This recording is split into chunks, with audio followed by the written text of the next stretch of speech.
কোনো কথা বলার পর টিকটিকি 3 বার ঠিক ঠিক ঠিক শব্দ করলে আমরা বিশ্বাস করি বক্তার সেই কথাটি সত্য। কেন এই বিশ্বাস? মান্যতা অনুযায়ী এই টিকটিকি নাকি এমন এক নারীর কাটা জিভ খেয়ে ফেলেছিল যার মুখ দিয়ে বলা সব ভবিষ্যৎবাণী একদিন সত্যি হয়ে গিয়েছিল। ঠিকই ধরেছেন, আমরা সেই খনার কথাই বলছি। বাংলার ইতিহাসে এই নারী হাজার বছর আগে থেকেই সাধারণ মানুষের জীবনের পথ দেখিয়ে আসছেন। বৃষ্টি, ফসল, নদী, নক্ষত্র আর ভাগ্যের ভবিষ্যৎবাণী দিয়ে। খনা শুধুমাত্র একজন জ্যোতিষী নন, তিনি ছিলেন বুদ্ধি, প্রজ্ঞা ও বাকশক্তির এক অনন্য প্রতীক, মানব জীবনের দেবী স্বরূপ এক নারী। তার মুখে জন্ম নেয় এমন সব বচন যা আজও বাংলার মাটিতে খনার বচন নামে প্রতিধ্বনিত হয়। আজ আমরা জানব সেই খনার রহস্যময় কাহিনী, যিনি কণ্ঠ হারিয়ে রেখে গেছেন তার চিরন্তন বাণী। চলুন প্রবেশ করি পুরাণ ও লোকবিশ্বাসের জগতে খনার বচনের অলৌকিক সত্যে। কে ছিলেন এই অলৌকিক নারী?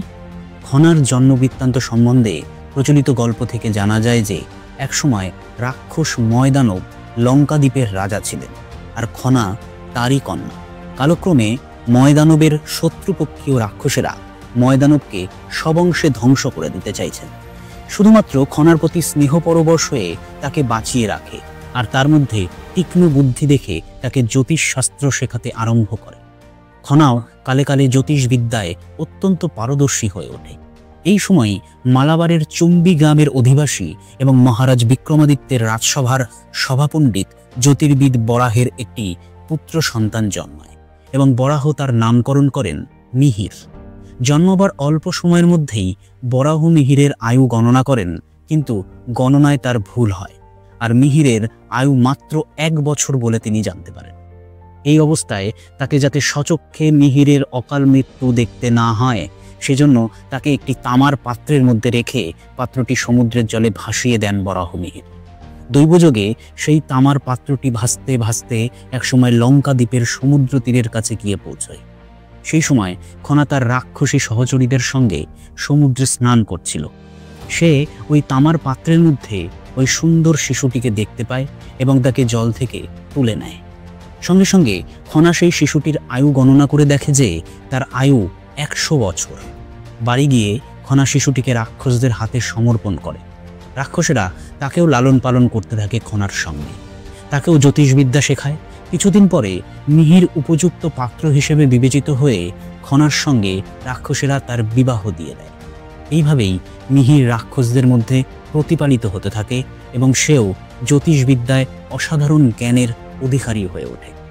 কিছুদিন কেটে যাওয়ার পর জ্যোতিষ গণনার সাহায্যে মিহির নিজের জন্মবৃত্তান্ত জানতে পারে। ফলে নিজের জন্মভূমি দেখার ইচ্ছা তার মনের মধ্যে প্রবলভাবে জেগে ওঠে। সেই অনুসারে কয়েকদিনের মধ্যেই একদিন মহেন্দ্রক্ষণ দেখে খনার মিহিরের সঙ্গে যাত্রা শুরু করে তার শ্বশুরবাড়ির উদ্দেশ্যে। এই খবর প্রধান রাক্ষসের কাছে পৌঁছতে দেরি হয় না, কিন্তু সে এদের যাত্রার বিরোধিতা করে না, বরং সে গণনা করে দেখে যে তারা মহেন্দ্রক্ষণেই যাত্রা করছে, তাই তাদের কোনো বিপদ হবে না।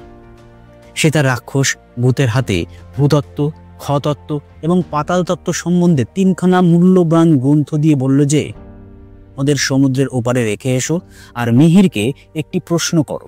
যদি সে সঠিক উত্তর দিতে পারে তাহলে 3খানা গ্রন্থই তাকে দিও, আর উত্তর যদি ঠিক না হয় তাহলে পাতাল তত্ত্ব গ্রন্থটি তাকে দিও না। সমুদ্রের পাড়ে পৌঁছবার পর সেখানে তারা দেখল যে একটি গরুর প্রসব বেদনা উপস্থিত হয়েছে। ভৃত্য মিহিরকে প্রশ্ন করল যে গরুর বাছরটির রং কিরকম হবে। মিহির গণনা করে বলল শ্বেতবর্ণ, কিন্তু গাভীটি কৃষ্ণ বর্ণের বাছুর প্রসব করল। ভৃত্যটি তখন মিহিরকে 2খানি গ্রন্থই দিল আর পাতাল তত্ত্বটি নিয়ে ফিরে গেল। এই ঘটনায় মিহির খুব দুঃখিত হয়ে অপর গ্রন্থ 2খানি সমুদ্রের জলে ফেলে দিল।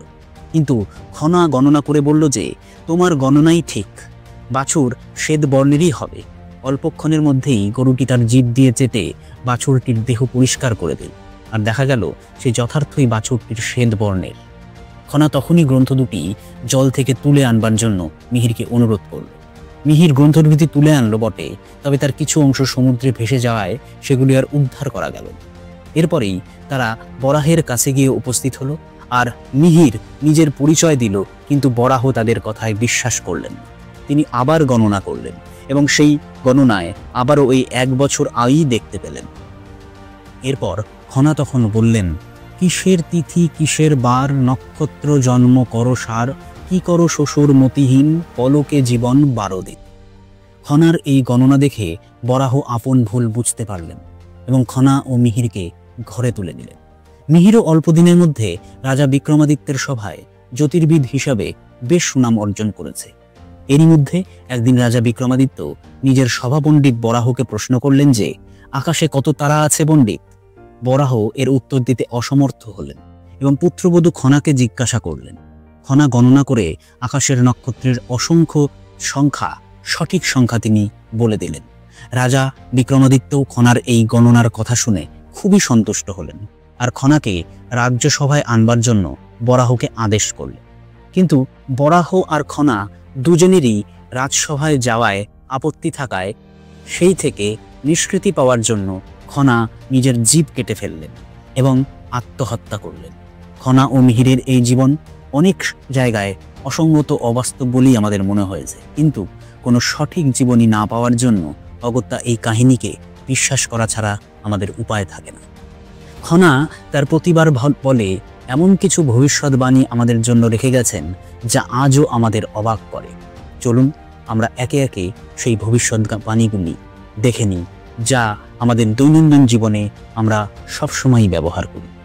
যাত্রার শুভ সময় নিরূপণ করে খনা বলেন, মঙ্গলের উষা বুধে পা, যথা ইচ্ছা তথা যা। অর্থাৎ মঙ্গলবারে রাত্রি গত হলে উষাকালে বুধবারের আরম্ভের সময় যাত্রা করলে যাত্রা শুভ হয়। তেমনি যাত্রাকালীন শুভ অশুভ লক্ষণ দেখেও খনা আমাদের বিভিন্ন বচন বলেছেন। শূন্য কলসি শুকনা না, শুকনা ডালে ডাকে কা, যদি দেখো মাকুন্দ ধোপা, এক পা না যেও বাপা, খনা বলে এও ঠেলি, যদি সামনে না দেখো তেনি। অর্থাৎ কোনো স্থানে যাত্রা করার সময় শূন্য কলস, শুষ্ক নৌকা, কাকের ডাক শ্রবণ, মাকুন্দ, রজক এবং তেলি দর্শন অমঙ্গল সূচক বলে জানবে। আবার স্ত্রী বা স্বামীর কার আগে মরণ হবে সেই বিষয়েও গণনা করে খনা আমাদের এই বচন দিয়েছেন।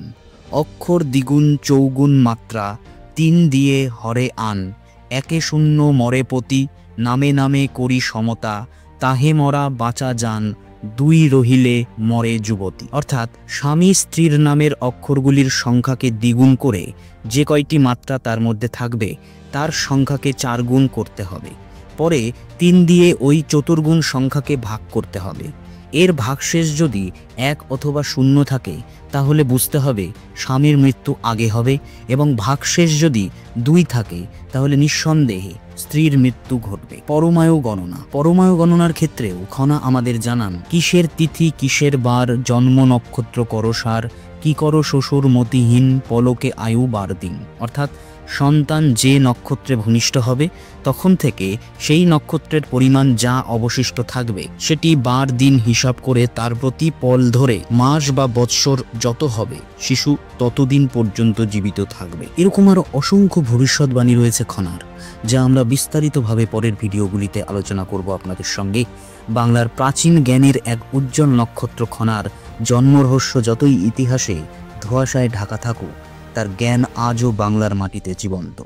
সময় বদলেছে, প্রযুক্তি বদলেছে, কিন্তু খনার বচনের সত্য আজও অনড়। পুরাতনের আজকের আয়োজনে তাই খনার এই ঐতিহ্যকে স্মরণ করে আমরা তাকে শ্রদ্ধা জানাই। আলোচনাটি ভালো লাগলে অবশ্যই লাইক করুন, সাবস্ক্রাইব করে পাশে থাকা বেল আইকনটিকে প্রেস করে ভিডিওটি যথাসম্ভব শেয়ার করে দিন, যাতে বাংলার এই প্রতিভাময়ী জ্ঞানী নারীকে সকলে বুঝতে পারেন। আজ এতটুকুই। দেখা হবে অন্য কোনো ভিডিওতে অন্য কোনো গল্প নিয়ে। ধন্যবাদ।